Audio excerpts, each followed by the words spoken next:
रहे हैं नई सोच हिंदुस्तान न्यूज। आइए नजर डालते हैं आज की खास खबर पर। सुखदेव सिंह हत्याकांड। बाहुबली बसपा नेता अनुपम दुबे को उम्र कैद 27 साल पुराने हत्या के मामले में कोर्ट ने सुनाई सजा। मामले में अनुपम समेत 3 लोगों पर हत्या का आरोप लगा था। मुकदमे की सुनवाई के दौरान 2 अभियुक्तों की मौत हो चुकी है। गुरुवार को कड़ी सुरक्षा में मथुरा जेल में बंद अनुपम को फैसले की सुनवाई के लिए कोर्ट लाया गया था। ईओडब्ल्यू इंस्पेक्टर की हत्या के 27 साल पुराने मुकदमे में आरोपी फर्रुखाबाद के बसपा नेता अनुपम दुबे को अपर जिला जज अष्टम राम अवतार प्रसाद ने उम्र कैद की सजा सुनाई। फर्रुखाबाद में तैनात रहे इंस्पेक्टर रामनिवास यादव की एक मुकदमे में गवाही से लौटते समय अनवरगंज स्टेशन पर खड़ी ट्रेन में घुसकर हत्या कर दी गई थी। मामले में अनुपम समेत 3 लोगों पर हत्या का आरोप लगा था। मुकदमे की सुनवाई के दौरान 2 अभियुक्तों की मौत हो चुकी है। गुरुवार को कड़ी सुरक्षा में मथुरा जेल में बंद अनुपम को फैसले की सुनवाई के लिए कोर्ट लाया गया था। ईओडब्ल्यू में तैनात मेरठ निवासी रामनिवास यादव की अनवरगंज स्टेशन पर खड़ी ट्रेन में 1996 को गोली मारकर हत्या कर दी गई थी। फर्रुखाबाद में तैनाती के दौरान दर्ज एक मुकदमे की विवेचना रामनिवास ने की थी। इसी मुकदमे में गवाही देने के लिए रामनिवास फर्रुखाबाद गए थे। ट्रेन से लौटते समय रास्ते में मौका पाकर ट्रेन में ही उनकी हत्या कर दी गई। जीआरपी थाने में अनुपम दुबे के अलावा नेम कुमार उर्फ बिलैया और कौशल के खिलाफ हत्या का मुकदमा दर्ज किया गया था। तीनों की गिरफ्तारी न हो पाने पर फरारी में ही उनके खिलाफ चार्जशीट कोर्ट भेज दी गई थी। सीबीसीआईडी ने भी मामले की विवेचना कर रिपोर्ट सौंपी थी। मुकदमे की सुनवाई के दौरान ही नेम कुमार व कौशल की मौत हो चुकी है। अनुपम के गैर हाजिर रहने पर सीएमएम कोर्ट ने 2021 में कुर्की आदेश जारी कर दिया था। इसके बाद अनुपम फर्रुखाबाद में दर्ज एक दूसरे मुकदमे में आत्मसमर्पण कर जेल चला गया था। फिर फर्रुखाबाद जेल में उसका वारंट तामील कराकर उसे कोर्ट में हाजिर किया गया था। एडीजीसी अरविंद डिमरी ने बताया कि मुकदमे में कुल 22 गवाह कोर्ट में पेश किए गए थे। अभियोजन की ओर से 18 गवाह कोर्ट में पेश हुए थे, जबकि कोर्ट विटनेस के रूप में भी 4 गवाहों ने अपने बयान दर्ज कराए थे। इनमें से घटना के समय ट्रेन में मौजूद रहे एक गवाह मुलायम सिंह की गवाही महत्वपूर्ण रही। इसे चश्मदीद गवाह के रूप में कोर्ट में पेश किया गया था। कानपुर से सोनू गुप्ता की ये खास रिपोर्ट। भाई नीचे रखो भाई। मेरे साथ जो हुआ है वो तो आप लोग देखिए। भाई नीचे रखो। अरे भैया बुकिंग भैया सारे रास्ते समझ भाई, हल्का कैमरा हल्का पीछे कर।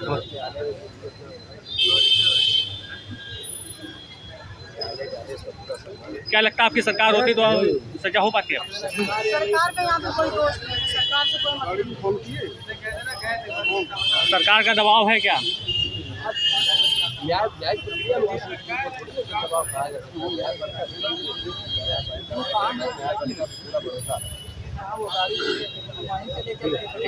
हम लोग न्यायपालिका जी, मेरा नाम सुधीर द्विवेदी एडवोकेट है।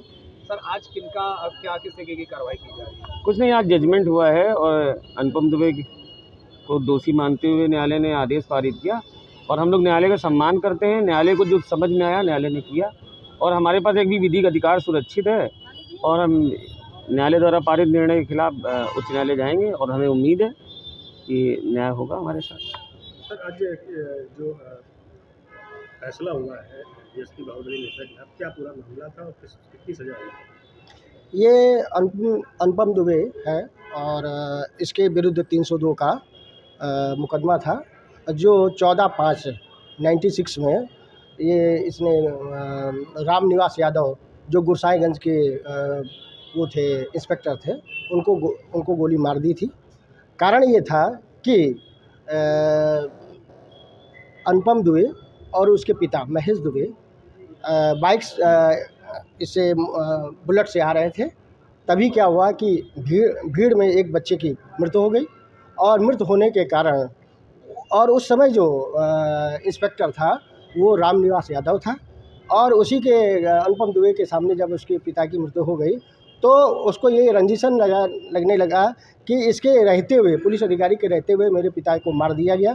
फिर इसने क्या किया कि एक इस्तिकासा, एक कोर्ट में एक मुकदमा किया रामनिवास यादव और उसके अन्य पुलिसकर्मियों के विरुद्ध, और जिस पर ये इंटेंशन दो रंजिश रखने लगा। फिर ये इंटेंशन ये था कि उसने उनके विरुद्ध मुकदमा किया था। और इसके बाद जब एक दिन फर्रुखाबाद कोर्ट में, सीजम कोर्ट में ये गवाही देने के लिए आया, तो उस समय उसका भाई अनुपम दुबे और नईम कुमार दुबे बिलैया वहाँ आए और देखा। इसके बाद जब वो चले गए रामनिवास यादव, तो ये भी पीछे चले गए और वहाँ के कोर्ट मोरिम, 2 कोर्ट मोरिम थे, उन लोगों ने माननीय न्यायालय में बयान दिए।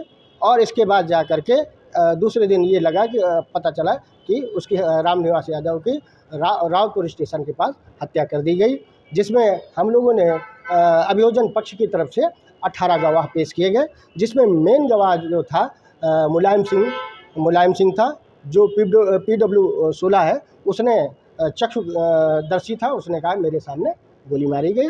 और इस प्रकार पूरे प्रकरण में जो है सत्यमेव जयते, सत्य की जय हुई।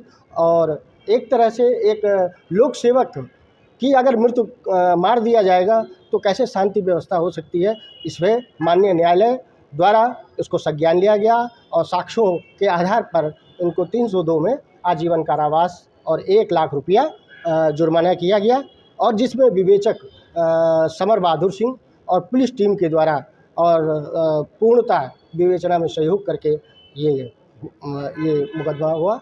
और इस प्रकार एक सत्य की जीत हुई, सत्यमेव जयते।